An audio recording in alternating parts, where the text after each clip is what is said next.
If you're used to working on a PC, this video will show you some of the basic differences between using a PC and a Mac.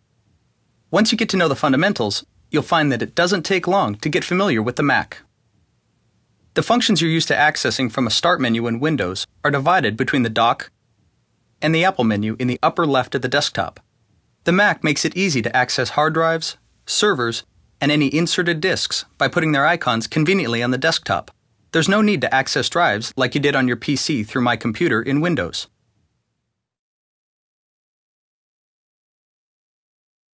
The Finder functions a lot like the Start menu on a PC.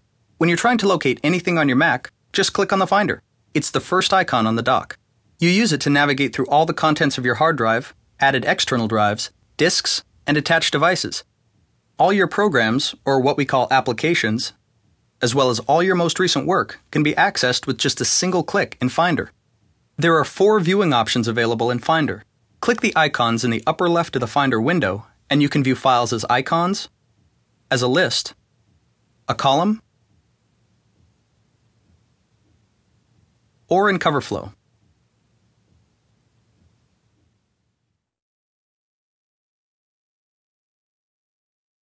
The dock is a row of icons that provides easy access to the applications you use most often on your Mac. It also tells you which applications are currently running and holds windows in their minimized state, similar to your old Windows taskbar. The Downloads stack on the right side of the dock contains any downloads you make from the web, mail, or iChat. The Document stack is a shortcut to the contents of your Personal Documents folder on your hard drive. Both the Downloads and Document stacks give you fast access to folders and files on your Mac. When you click a stack, the files spring from the dock in a grid or a fan, depending on the number of items the stack contains. Finally, the trash is always at the far right of the dock. To delete an item, simply drag it to the trash as you would the recycle bin on Windows. You can empty the trash by clicking on the Empty button within the application, or by clicking on Finder and choosing Empty Trash. To open an application in the dock, just click its icon. Notice that when an application is running, the dock displays a white dot beneath the application's icon. You can click on any currently running application to make it the active one. To add and remove applications from the dock, all you need to do is drag and drop. To add an icon, just open Applications in the Sidebar section of the Finder and drag any application you use frequently down to the dock to where you would like it to appear. To remove an icon, just drag it from the dock to an empty area of your desktop. It will disappear in a puff of smoke. But don't worry, removing an application from the dock does not remove it from your computer. Putting an application back on the dock is as easy as opening the Finder, opening Applications in the Sidebar, and dragging and dropping the application back into the dock.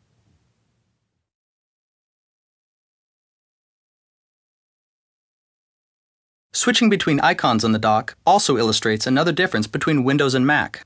When you switch from one application to another, notice that the menu bar at the top of the desktop changes according to which application is currently active. All of the functions for the active application can be accessed through this menu bar. There are a number of other ways to quickly switch from one application to another. In Windows, you press Alt and Tab together to switch among running applications. Pushing Command and Tab together does the same thing on a Mac. And your Mac makes it easy to view every open window at once with the Exposé feature. There are numerous ways to activate Exposé, but the most common is to use the F9 key or the Exposé key on newer keyboards.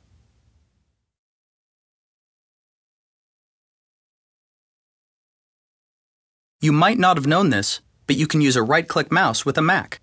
In fact, the Apple Mighty Mouse has 2-button functionality, and you can use almost any 2-button USB mouse with any new Mac. If you're working on a laptop without a mouse and you want to right-click, just press the Control key as you click on the trackpad. Right-clicking gives you access to shortcut menus based on the application you are working in. You can customize the settings for your mouse in System Preferences in the Apple menu in the top left of your desktop, or by clicking the System Preferences icon on the dock.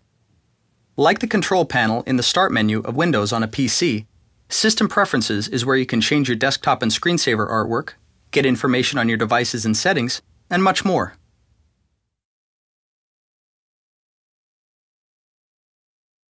There are some differences between a PC and a Mac when you want to maximize or quit a particular window. On PCs, clicking the blue Maximize button causes the window to occupy the entire screen. On a Mac, The green circle in the upper left of a window increases the window size to a footprint that's best for viewing. The yellow circle minimizes a screen and places it in the lower right of the dock. Clicking the red circle closes the window on your Mac. Unlike the equivalent button on a PC, clicking the red circle does not quit the application. To quit an application entirely, either select Quit from the menu bar or press the Command and Q keys together. For more information on setting up and working on a Mac for former PC users, go to apple.com/support and click on Switch 101.